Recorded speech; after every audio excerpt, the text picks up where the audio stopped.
2 Timóteo 1,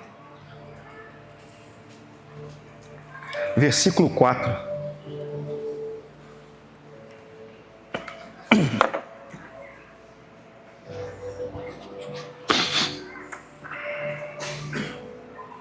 Ou melhor, versículo 5.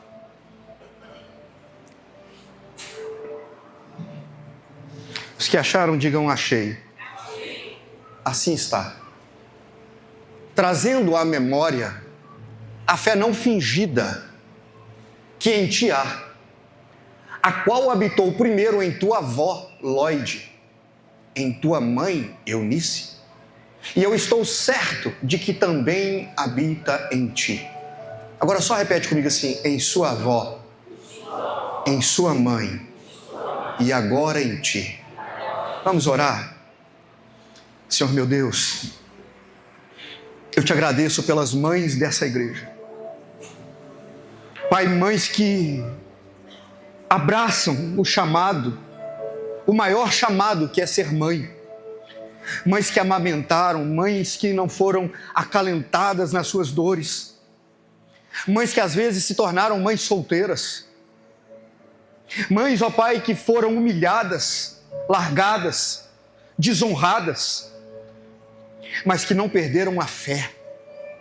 Se mantiveram guardiões da riqueza do Evangelho. E hoje, Pai, pela graça do Espírito Santo, elas podem dizer que os seus filhos também estão nesse caminho. Eu oro, Pai, para que essas mães, que elas recebam o mesmo que Jesus entregou à sua mãe, a honra. E que nesse dia, Pai, o Senhor coloque no coração de cada mãe a certeza de que o Pai do céu continua guardando, protegendo e as amando. Eu faço os 3 pedidos que sempre hei de fazer. Faz o que o homem não pode fazer. Age onde o homem não pode agir. Fala conosco, meu Deus, e dar-te-emos toda a glória. A partir desse instante, Jesus, onde houver um glória a Deus, um aleluia, não pode ser melhor, um glória a Deus e um aleluia. Derrama a presença do teu Espírito Santo para que esse povo saiba que o Senhor é. Você pode dar uma salva de palmas para Jesus? Se assenta, por gentileza.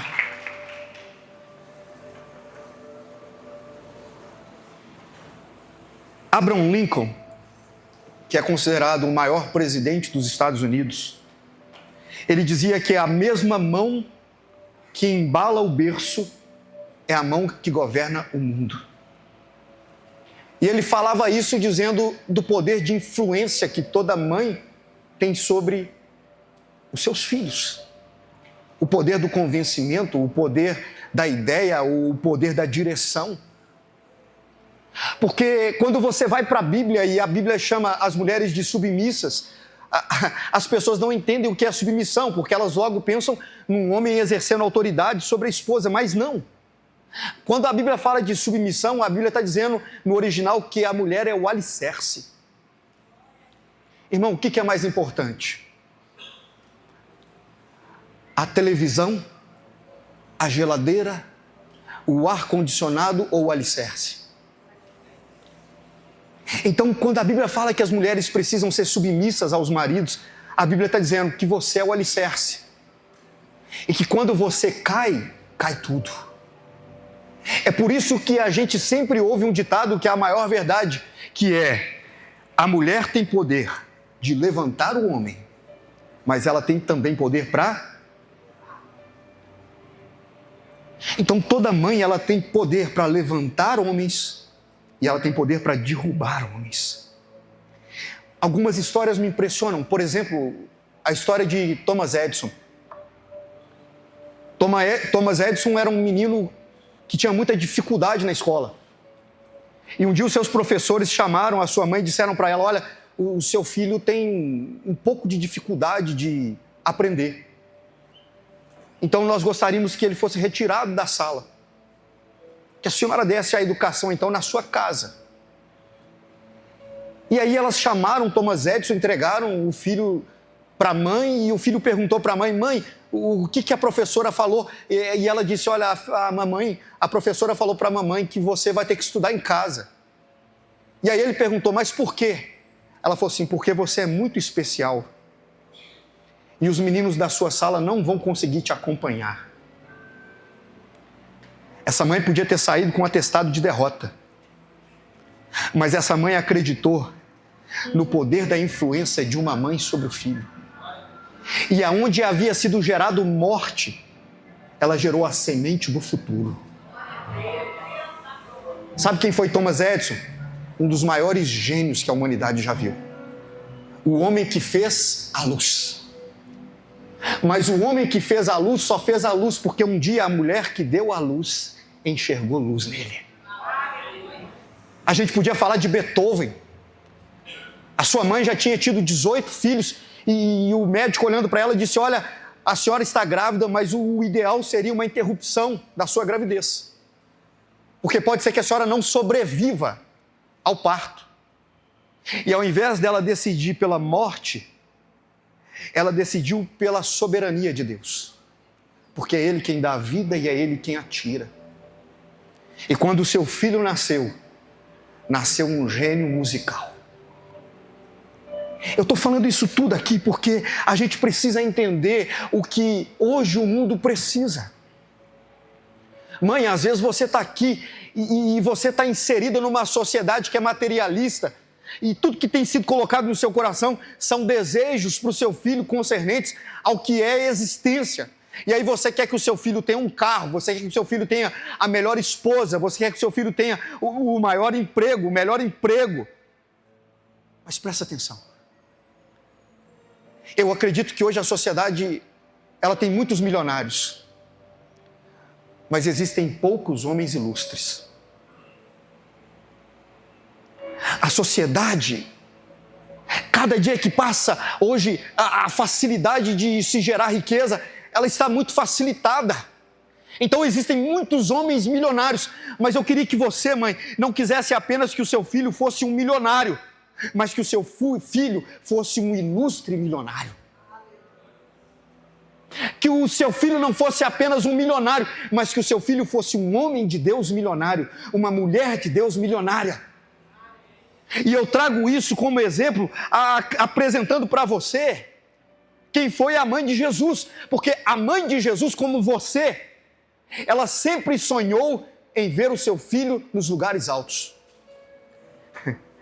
E para Maria enxergar Jesus, ela precisou olhar 4 metros para cima, para ver o seu filho que estava numa cruz. O seu filho não estava com roupas da Calvin Klein, o seu filho não estava com roupas da Louis Vuitton, mas a sua nudez mostrava a realeza das roupas que ele decidiu para a sua vida. Porque tem gente, meu irmão, que a roupa revela a nudez, mas tem gente que a nudez revela a roupa. Ela olhando para o seu filho, ela viu marcas e feridas num filho que venceu. Porque não existe vitórias sem marcas, porque toda vitória que não carrega marcas foi alcançada por usurpação. A última fala de Jesus mostra o que somente os filhos sabem fazer. Ele disse a João: João, eis aí a tua mãe, cuida dela. Todo filho que se torna grande entende um princípio. Assim como a sua mãe foi grande para cuidar de você, agora seja grande para cuidar dela. Não, eu vou repetir isso para você dar glória a Deus. Eu estou dizendo, meu irmão, que tem pessoas que são tão nobres, que a maior riqueza dela não está na poupança, mas está nos afetos que foram gerados por toda a sua vida.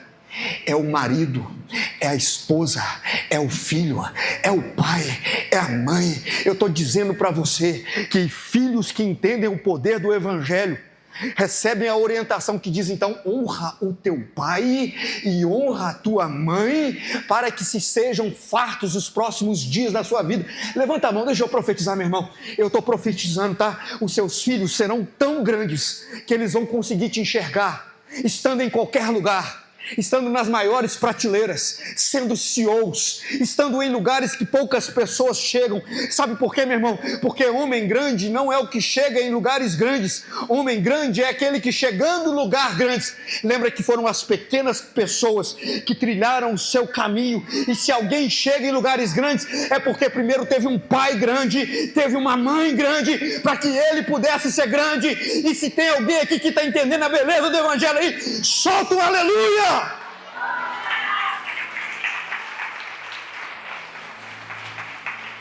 Ito, faz um favor, por favor, coloca a imagem que deveria estar colocada aqui. Olha isso aqui que eu quero te mostrar.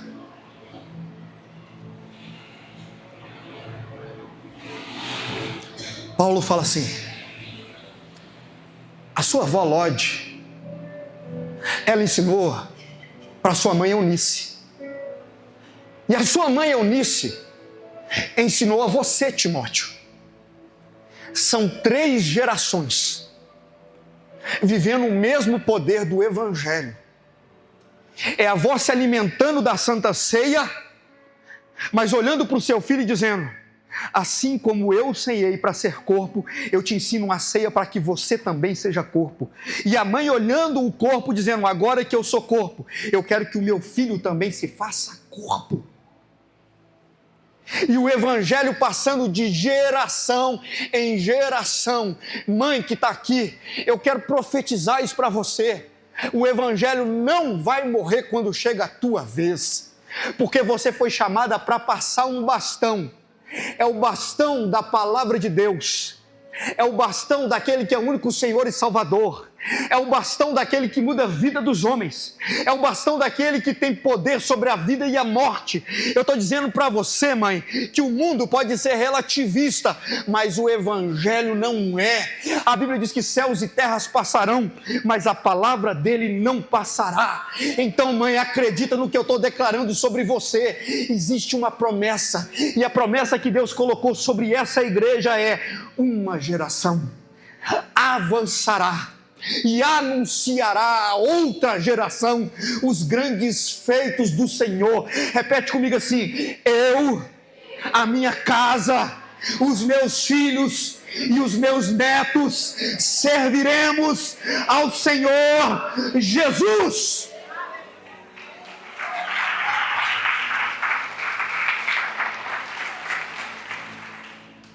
Sabe o que a gente precisa entender? E eu falo agora como pastor de uma igreja. A gente precisa entender o que os ilustres dizem. E eles dizem: olha, o exemplo não é uma maneira de ensinar. O exemplo é a única maneira de se ensinar.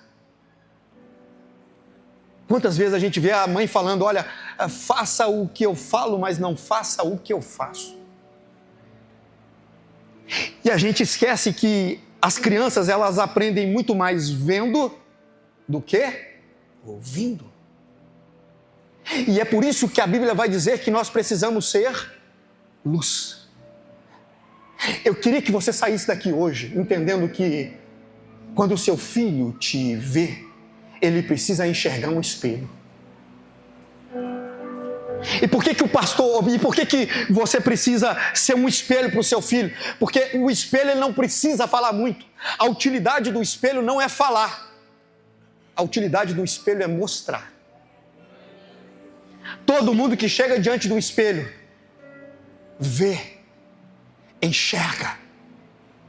Agora, além de você ser um espelho para o seu filho, você tem que pedir a Deus que te dê luz. Sabe por quê? Porque não adianta você ser um espelho se a luz estiver apagada.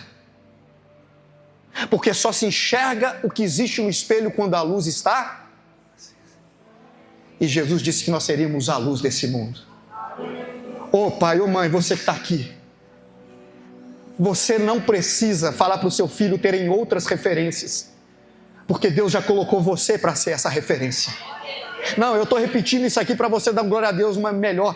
Você não precisa que o seu filho olhe o YouTube para achar um pregador para que ele possa seguir. Porque coisa boa é o filho poder seguir os passos do pai, da mãe. Coisa boa é o filho poder ir para a escola, mas saber que a palavra verdadeira continua estando em casa.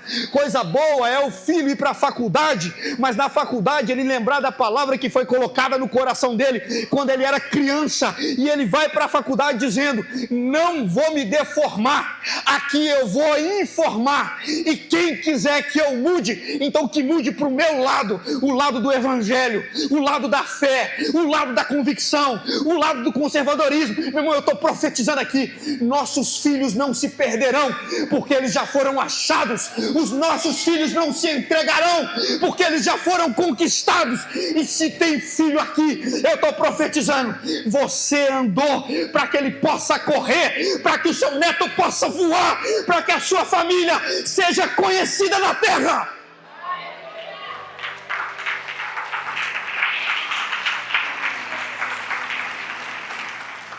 Se eu pudesse deixar uma mensagem para você, eu deixaria a mensagem que Eunice, que Timóteo deixa, no capítulo 3, versículo 14, ele diz assim, olha que coisa linda. Ele falando sobre a mãe e sobre a avó de Timóteo.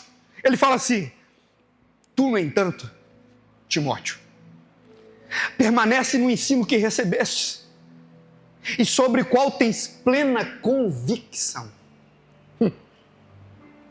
sabendo perfeitamente de quem o tem aprendido, porque desde a infância sabes as sagradas letras, que têm o poder de fazer-te sábio para a salvação. Presta atenção. Paulo está falando assim: a minha alegria é que a sua avó era crente, e como ela era crente, sua mãe foi crente, e desde a infância elas ensinaram para você as escrituras, que além de te dar sabedoria, te ensinam um caminho da salvação. Porque o evangelho, meu irmão, não é só sobre salvar, ou melhor, não é sobre saber, é sobre ser salvo. Porque se o saber não te leva à salvação, não é saber.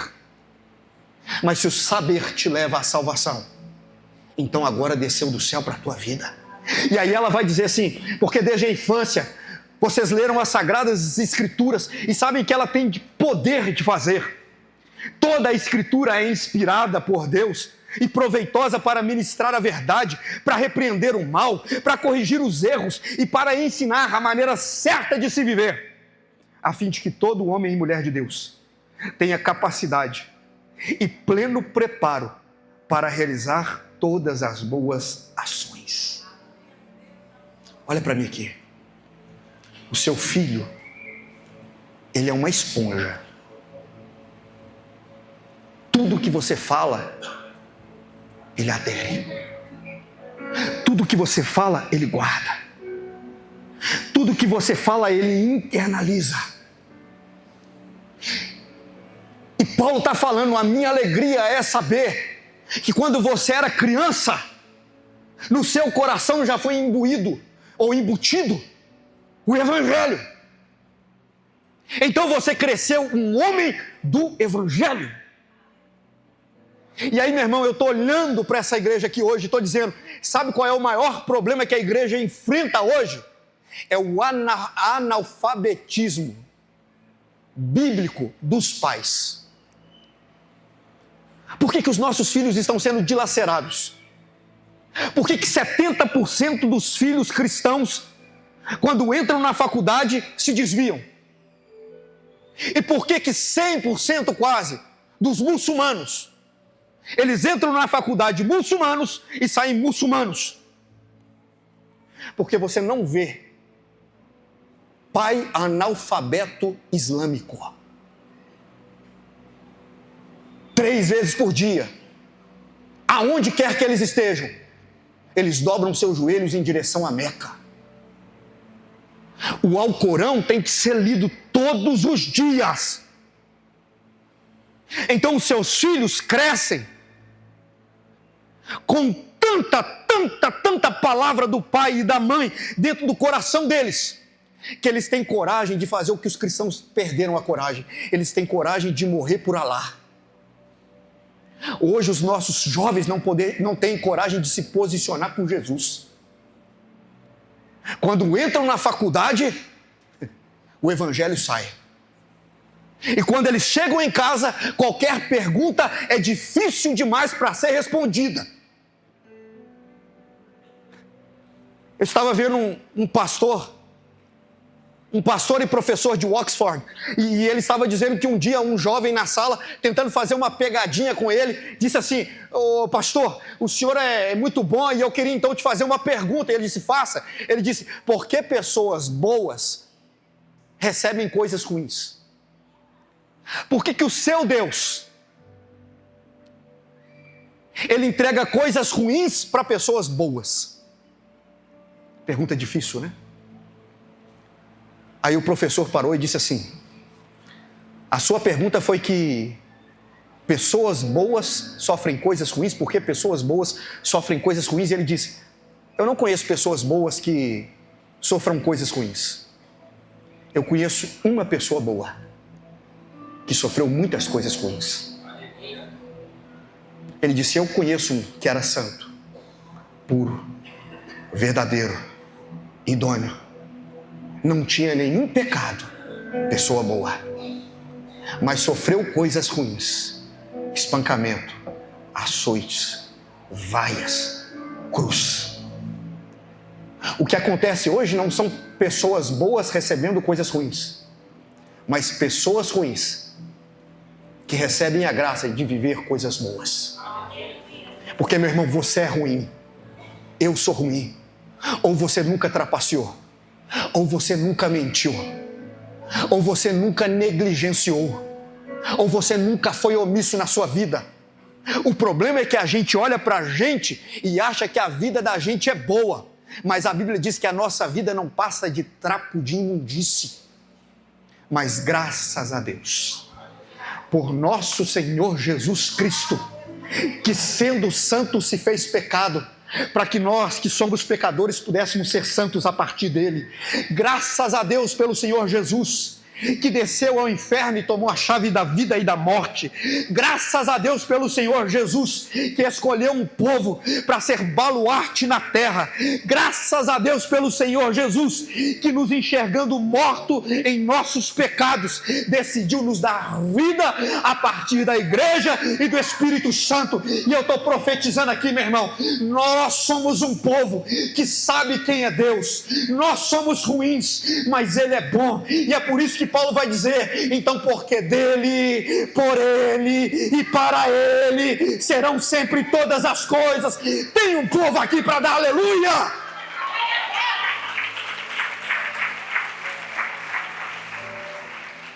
Eu só queria dizer, que eu encerro,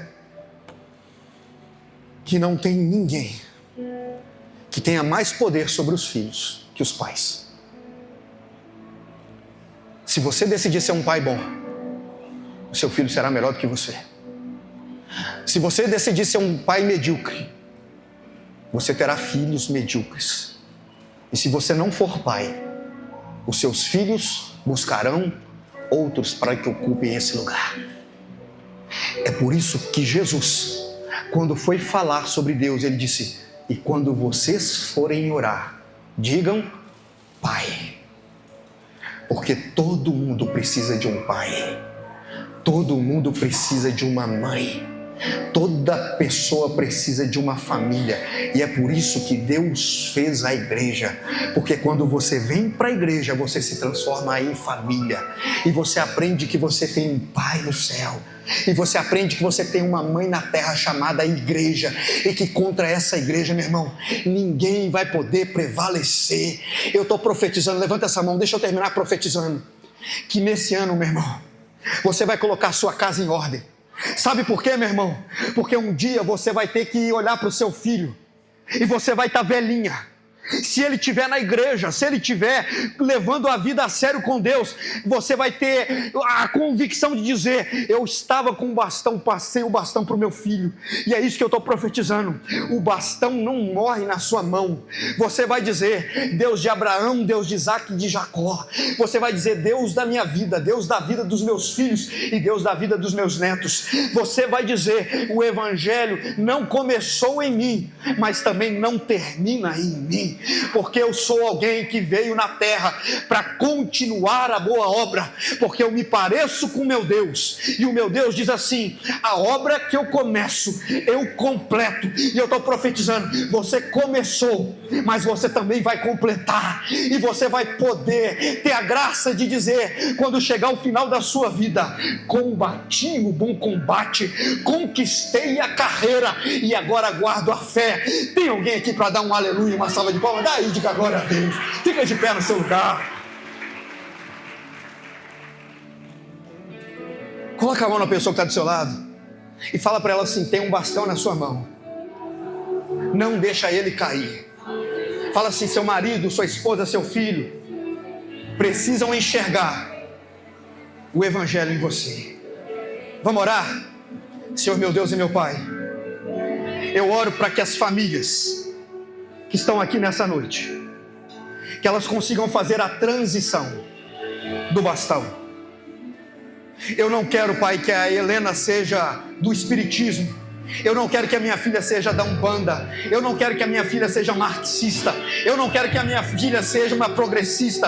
Eu não quero que a minha filha seja uma rebelde. Eu não quero que a minha filha seja uma trans. Eu não quero que a minha filha seja uma prostituta. Eu não quero que a minha filha seja uma assassina. Então, Pai, sabendo da missão que eu recebi, eu coloco o bastão do evangelho e digo: aonde eu for, eu levo o bastão comigo. E a minha filha vai me ver todos os dias dizendo: uma coisa eu peço, e essa eu a buscarei, que eu possa estar em tua casa todos os dias da minha vida. Oh, quão bom e agradável é que os irmãos vivam em comunhão. É como óleo que desce na barba de Arão e depois desliza, alcançando todos os lugares. Meu irmão, eu estou declarando sobre a sua família uma unção de presença, uma unção de legitimidade, uma unção de avanço. Eu estou profetizando, meu irmão: o seu filho vai ser mais crente do que você, a sua esposa vai ser mais crente do que você, porque você é o espelho para que eles possam se guiar. É você apontando a Jesus e Jesus apontando você. É o evangelho te mudando e você mudando o mundo com o evangelho. É o evangelho te transformando e você transformando pessoas a partir do teu evangelho. Senhor Deus, meu Pai poderoso, eu te peço que nenhuma família seja destruída, que o evangelho não seja arrancado das nossas casas.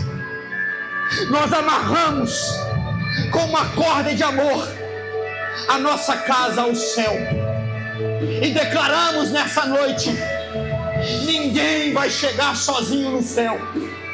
Eu vou chegar, minha esposa vai chegar, meu filho vai chegar, meu neto vai chegar, meu bisneto vai chegar, porque eu não sou a vergonha do evangelho, eu sou a restauração do evangelho. E eu estou aqui, meu irmão, para declarar que sobre esse povo não vale encantamento, não vale o encantamento da faculdade, não vale o encantamento do namoro, não vale o encantamento do mundo, não vale o encantamento das ambições, porque nós não viemos a esse mundo para gerar em primeira instância filhos milionários. Nós viemos a esse mundo para gerar cristãos, filhos de Deus, a sua imagem e a sua semelhança, homens que possam levar a bandeira da paz, da honestidade, da fidelidade, da lealdade. Eu profetizo homens fortes para que haja filhos fortes. Eu profetizo homens sem mimimi para que os seus filhos cresçam com testosterona espiritual. Eu profetizo mulheres que sejam alicerce, que carreguem a bandeira da verdade, que ensinem os seus filhos o caminho que leva a pastos verdejantes. Eu declaro nenhum pai fora da igreja, que nenhum pai seja um mau exemplo de viver fora da igreja, que nenhuma mãe seja um mau exemplo de viver fora da igreja, porque quem está de fora não pode chamar para viver dentro, mas só quem está dentro tem poder para atrair aqueles que ainda estão de fora. E eu estou profetizando, meu irmão, aqui não, Satanás, você não tira ninguém do lugar que Deus plantou, que Deus regou, e que o Espírito Santo vai dar crescimento. Eu vou te dar um minuto para você falar em línguas. Eu vou te dar um minuto para você colocar a mão no seu filho e você começar a orar para ele dizendo: vai dar certo, vai dar certo. Eu estou te dando um minuto, pai, para você colocar a mão na sua mãe, para que você coloque a mão na sua esposa e que você profetize na vida dela. Você é como Lode, você é como Eunice, uma mulher que tem poder para transmitir o evangelho para as outras gerações. Remandala baixanda na vacei, Rudia malabassanta na balaquete levai, Rechevai, Denevai, Televai, Sandenevai, Rubia setenianta la Madonna e avia semandanarai, Rutrimanta na ei, Rabia de Chevia, Notemanta la Sanda na Hidria, Candianevia Sandela baixou. O seu filho é de Deus, o seu filho é de Deus.